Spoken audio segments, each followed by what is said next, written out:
এটা জটিল সমস্যা কৰ্মচাৰী সমাজ যে আমাৰ আজিৰ তাৰিখত গোটেই ভাৰতবৰ্ষৰ যিটো এটা জটিল সমস্যা কৰ্মচাৰী সমাজৰ যে NPS UPS ব্যৱস্থা, সেইটো আমি সদৌ অসম কৰ্মচাৰী পৰিষদে তাত আমাৰ ওদালগুৰি জিলা কৰ্মচাৰী পৰিষদৰ সম্পূৰ্ণ সহযোগী যে আমি ইয়াৰ বিৰুদ্ধে প্ৰতিবাদ কৰি আছোঁ। কেইবাটাও কাৰ্যসূচী ইতিমধ্যে লৈছোঁ, কেইবা বছৰৰ পৰাই কৰি আছোঁ। যে আমাৰ সেইটো স্পষ্ট ধাৰণা আৰু স্পষ্ট কথা যে NPS বাতিল কৰিব লাগে, OPS প্ৰৱৰ্তন কৰিব লাগে আৰু OPS প্ৰৱৰ্তনৰ জৰিয়তে একোজন কৰ্মচাৰী শিক্ষকৰ বিষয়াৰ তেওঁৰ অৱসৰী জীৱনৰ যিটো শংকাগ্ৰস্ততা, এই শংকাগ্ৰস্ততা আঁতৰ কৰিব লাগে। আৰু নিশ্চিতভাৱেই আজি আপোনালোকক ক'ব পাৰোঁ যে এই যিটো প্ৰতিবাদ, এই ব্যৱস্থাৰ বিকল্প নোহোৱালৈকে, NPS ব্যৱস্থাৰ বিকল্প নোহোৱালৈকে সদৌ অসম কৰ্মচাৰী পৰিষদে এই প্ৰতিবাদ, এই সংগ্ৰাম অব্যাহত ৰাখিব।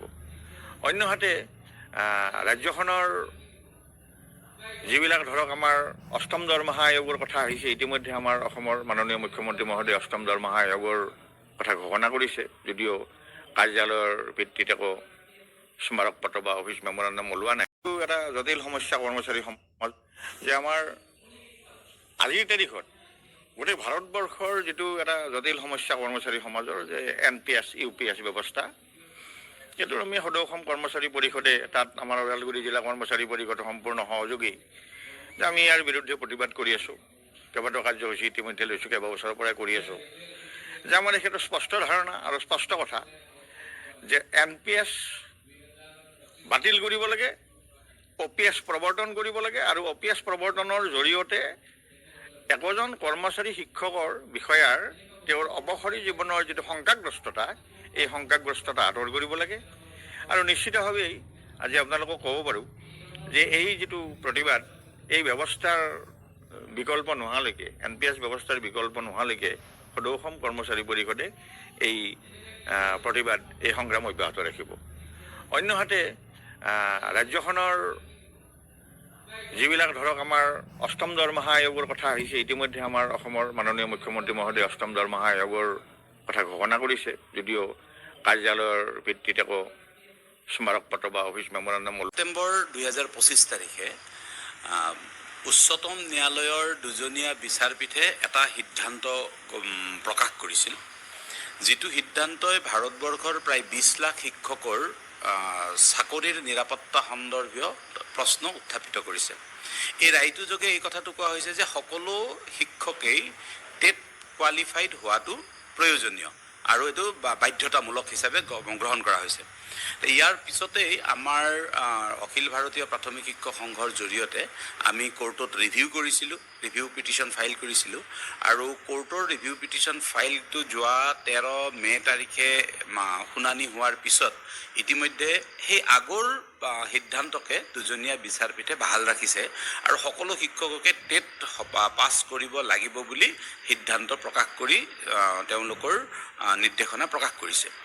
এতিয়া বিষয়টো হ'ল এইটোৱে যে আমি দেশৰ শিক্ষকসকল যেতিয়া নিয়োজিত হয়, প্ৰতিটো সময়তে একোটা নীতিৰ মাজেৰে নিয়োজিত হয় আৰু এটা নিযুক্তি প্ৰক্ৰিয়াৰ বিধি সলনি হৈ নতুন এটা নিযুক্তি প্ৰক্ৰিয়াৰ বিধি আহিলে পুৰণি বিধিটো অবৈধ হৈ যাব, এনেধৰণৰ নিৰ্দেশনাই যদি চলিত হয় তেনেহ'লে দূৰ দিগন্তলৈকে, দূৰ ভৱিষ্যতলৈকে সকলো শিক্ষকৰ নিৰাপত্তাহীনতা হ'ব।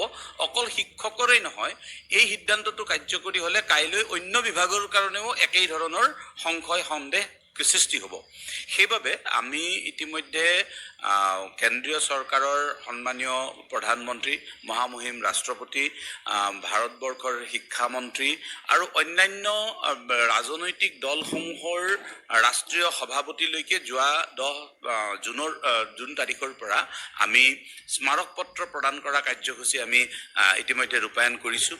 আনহাতে অহা 15 তাৰিখৰ পৰা আমি MP সকললৈকে আমি নক দা দৌৰ কাৰ্যসূচী এটা আমি ৰূপায়ণ কৰিবলৈ সিদ্ধান্ত গ্ৰহণ কৰিছোঁ। তাৰ পিছতে আমি মহামান্য উচ্চতম ন্যায়ালয়ত আমি কেনেকৈ এই বিষয়টো পুনৰ আবেদন কৰিব পাৰি, এই বিষয়ে আমি চিন্তা চৰ্চা কৰিছোঁ। এইকাৰণেই যে ইয়াৰ জৰিয়তে যিটো শিক্ষক বা অন্যান্য ক্ষেত্ৰৰো চৰকাৰী কৰ্মচাৰীসকলৰ বাবে এটা নজিৰ সৃষ্টি হ'ব আৰু যিটো নজিৰে সকলোৰে ভৱিষ্যতৰ প্ৰতি এটা শংকা সৃষ্টি কৰিব এই সিদ্ধান্ত বাতিলৰ বাবে আৰু এই সিদ্ধান্ত পুনৰ বিবেচনাৰ জৰিয়তে নতুন সিদ্ধান্ত গ্ৰহণৰ বাবে আমি বিধায়ক সাংসদসকলৰ প্ৰতি আমি আহ্বান জনাম আৰু আমি সাংসদসকলক ক'ম যে 21A আৰ্টিকলৰ অধীনত আজি 21A আৰ্টিকলৰ অধীনত ভাৰতবৰ্ষত শিক্ষা অধিকাৰ আইন প্ৰতিষ্ঠা হৈছিল।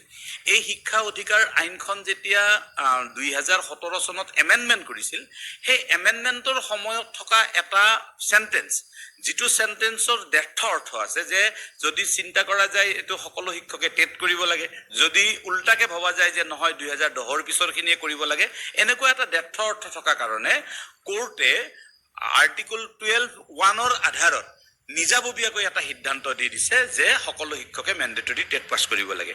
এই সিদ্ধান্তটো, এই ডেৰ্থতাটো যাতে নতুন আইনৰ জৰিয়তে সংশোধিত কৰা হয়, তাৰ কাৰণে আমি সকলো সাংসদকে আমি মেমৰেণ্ডাম দিয়া কাৰ্যসূচী অহা 15 তাৰিখৰ পৰা আমি ৰূপায়ণ কৰিম। 30 জুনৰ ভিতৰত দেশৰ ৰাজ্যসভা লোকসভাৰ সকলো সাংসদকে আমি এই মেমৰেণ্ডাম দাখিল কৰিম আৰু আমি আশা কৰিছোঁ যে কেন্দ্ৰ চৰকাৰে এই গোটেই ব্যৱস্থাপনা কৰিব আৰু শিক্ষকসকলৰ ভৱিষ্যতৰ স্বাৰ্থত সিদ্ধান্ত গ্ৰহণেৰে সুৰক্ষিত কৰিব।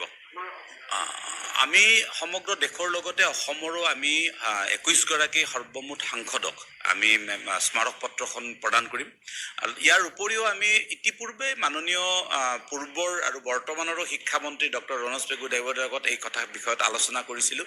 এতিয়াও যিহেতু কেন্দ্ৰ চৰকাৰ বা ৰাজ্য চৰকাৰে কোনো নিজাববীয়া সিদ্ধান্ত গ্ৰহণ কৰা নাই আৰু আমি আশা কৰিছোঁ যে যি সিদ্ধান্ত গ্ৰহণ কৰিব শিক্ষকসকলৰ স্বাৰ্থত সিদ্ধান্ত গ্ৰহণ কৰিব আৰু সেইবাবে আমি অসম চৰকাৰকো আমি অনুৰোধ কৰিম, যেনেকৈ ইউপি গভৰ্ণমেণ্টে নিজাববীয়াকৈ ৰিভিউ পিটিশ্যন ফাইল কৰিছিল, ঠিক তেনেধৰণে এতিয়াও অসম চৰকাৰে শিক্ষকসকলৰ স্বাৰ্থত কিবা আইনীগতভাৱে ব্যৱস্থা গ্ৰহণ কৰে নেকি, আমি তেখেতসকলৰ লগতো এই বিষয়ে পৰ্যালোচনা কৰিম।